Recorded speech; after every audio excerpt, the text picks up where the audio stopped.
দুইজন কিভাবে হবে? দুইজন তো হইতে পারে। দুইজনেরই এক্সপিরিয়েন্স। তামিমের এক্সপিরিয়েন্স হলো খেলার এক্সপিরিয়েন্স, বুলবুল ভাইয়ের কিন্তু সব ধরনের এক্সপিরিয়েন্স আছে। আমি ব্যক্তিগতভাবে আমি বুলবুল ভাইয়ের পরেই যাব। ইলেকশনের বিষয় এখানে যেটা হচ্ছে এটা ওনাদের করবে, যারা খেলছে তারা প্রফেশনাল প্লেয়ার, তারা ওই খেলা নিয়ে ফোকাস দিবে। এটা তো আসলে প্লেয়াররা তো আর এগুলো নিয়ে ফোকাস দিবে না, ওরা ওদের দুবাইতে আছেন, ওরা ওই ম্যাচ নিয়ে ফোকাস দিবে।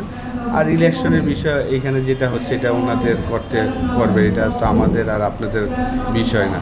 যারা খেলছে তারা প্রফেশনাল প্লেয়ার, তারা ওই খেলা নিয়ে ফোকাস দিবে। এর প্রভাব ক্রিকেটারদের উপর পড়ে না? না, আমার মনে হয় না পড়া উচিত। যারা খেলছেন, যারা টিমের সাথে আছেন, ওনারা আমার মনে হয় না যে এই সব জিনিস নিয়ে চিন্তা করছেন। দুজন বিসিবি প্রেসিডেন্ট ক্যান্ডিডেট রয়েছেন, তামিম ইকবাল এবং আমিনুল ইসলাম বুলবুল, দুজনের সাথে আপনি খেলেছেন। তো আপনি কি চাইবেন যে যদি দুজনেই যদি মানে বিসিবি প্রেসিডেন্ট হয়, কার কাছে আপনার প্রত্যাশা কি থাকবে? তামিম হইলে কি থাকবে আপনার প্রত্যাশা, কিংবা বুলবুল ভাই হলে কি প্রত্যাশা থাকবে?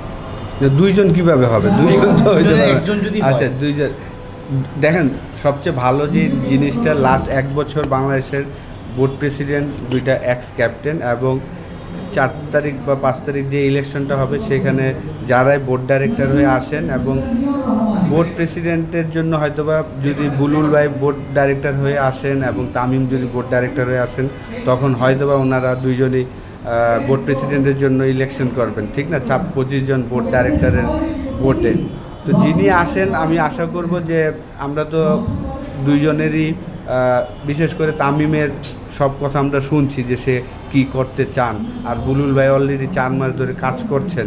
তো আমার কাছে মনে হয় যে বুলবুল ভাইয়ের যেই আপনার 300-এর যে ট্রিপল সেঞ্চুরির যে প্রজেক্টটা ওনার আছে, ওইটা অলরেডি কিন্তু আপনারা দেখছেন যে বাংলাদেশে 16 বছর হয়েছে যে লেভেল 3 কোচিং কোর্সটা হয়নি, তারপর আপনার আম্পায়ারদের কোচিং কোর্সগুলো হয়নি, স্কোরিং, যেহেতু উনি গেম ডেভেলপমেন্টের জন্য যেই কাজগুলোর দরকার আমাদের, সেই কাজগুলো কিন্তু উনি করছেন। তো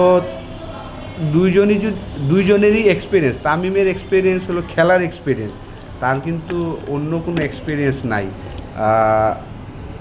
বুলবুল ভাইয়ের কিন্তু সব ধরনের এক্সপিরিয়েন্স আছে। আপনি যদি দেখেন যে উনি আইসিসির হয়ে কাজ করেছেন, অনেকে বলছেন যে উনি তো এই কাজ করেছেন, উনি তো আসলে ক্রিকেটেরই কাজ করেছেন, ঠিক না?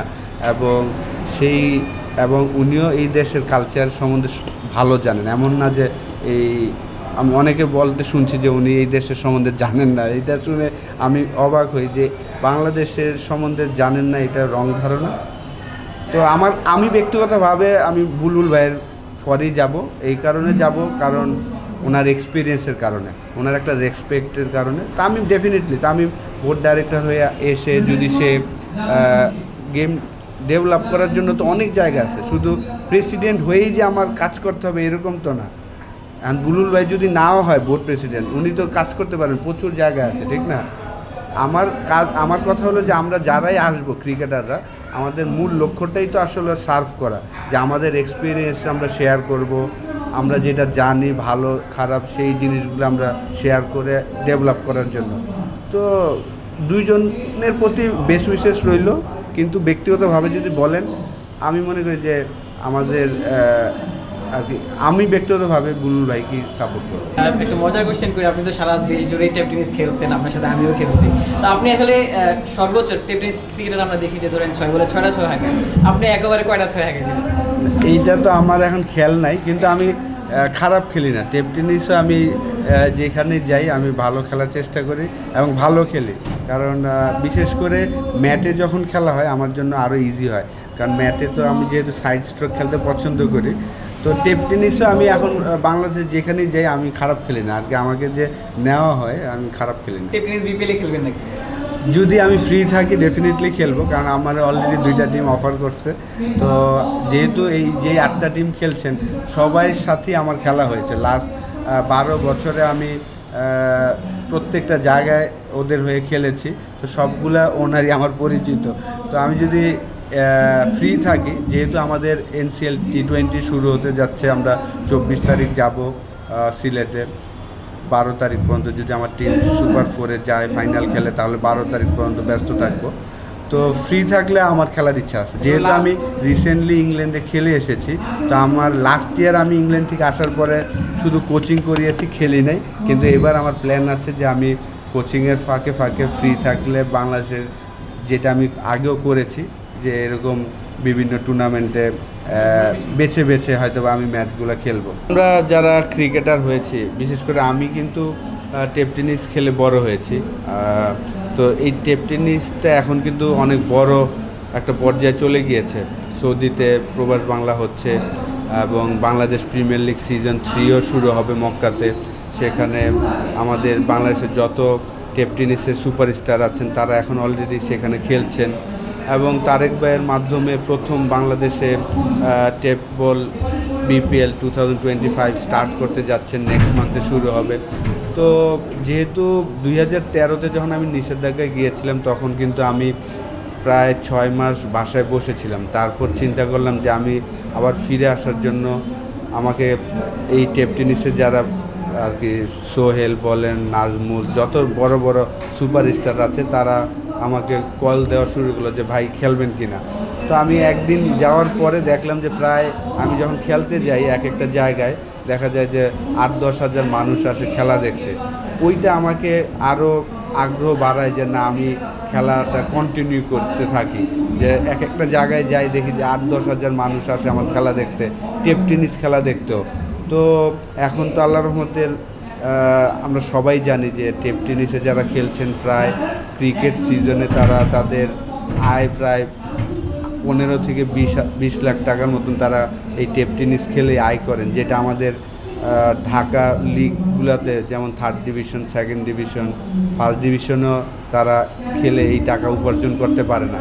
তো এটা একটা ভালো দিক যে তারেক ভাইয়ের মাধ্যমে এই বিপিএল নাম দিয়ে চালু করছেন 2025 টেপ টেনিস টুর্নামেন্টটা। এবং আমরাও কিন্তু অনেক ফার্স্ট ক্লাস ক্রিকেটাররাও কিন্তু এখন খেলে। কারণ কেন খেললে যখন একটা জায়গায় যান, দেখা যায় যে 8-10 হাজার মানুষ আসে এবং আপনার খেলাটা দেখার জন্য আসে, এটা আপনাকে আরও আগ্রহটা বাড়ায় যে না, আরও কন্টিনিউ করার জন্য। তো ধন্যবাদ দিব তারেক ভাইকে যে উনি এত সুন্দর একটা আয়োজন করছেন। আশরাফুল ভাই, যেমনটা বলছিলাম যে অনেক দর্শকেরই ধারণা আসলে ট্যাপ টেনিসে বলে ছক্কা মারা হয়, কিন্তু ক্রিকেট বলে কেন মারতে পারেন না। আপনি তো অনেক জায়গায় মানে ট্যাপ টেনিস ক্রিকেট খেলেছেন, দুইটা ফর্মেটে আপনি খেলেছেন। আসলে কি ক্রিকেট বলে ছক্কা মারা যায় কি ট্যাপ টেনিসে যেটা মারা যায়? না, টেপ টেনিসে খেলে এই অঙ্কগুলো শেখা যায়। যখন আপনি দেখবেন যে দেখা যায় যে 70 রান বা 80 রান প্রয়োজন হয় 2-3 ওভারে, তারা হিসাব করে যে আমি 10টা 6 মারবো, 3 ওভারে 70 রান দরকার, 10টা 6 মারবো। হিসাবটা কিন্তু খুব সহজ, যে 10 বলে 10টা 6 মারবেন, আর 18টা বলে তার মানে আরও 8টা বল থাকবে, 8টা বলে আপনার একটা বাউন্ডারি বা 2টা বাউন্ডারি। এই হিসাবগুলা কিন্তু আপনি ক্রিকেট বলেও নিয়ে আসতে পারেন, যেটা ওয়েস্ট ইন্ডিজ টিম করে থাকে। ওয়েস্ট ইন্ডিজের খেলা যখন দেখবেন বা ওদের সাথে যখন ড্রেসিং রুম শেয়ার করবেন, নিকোলাস পুরান, পলার্ড, ক্রিস গেল, তাদের সাথে যখন ড্রেসিং রুম আমরা শেয়ার করতাম, তারা সেম টেকনিকটাই খাটাতেন যে আচ্ছা এত রান আমি এতটা ওভার বাউন্ডারি মারবো, এতটা বাউন্ডারি মারবো। তো ক্রিকেট বলে অতটা সহজ না আমাদের জন্য, কিন্তু ওয়েস্ট ইন্ডিজ টিম যখন খেলে তারা কিন্তু টেপ টেনিসের মতনই চিন্তা করে আমার কাছে মনে হয়।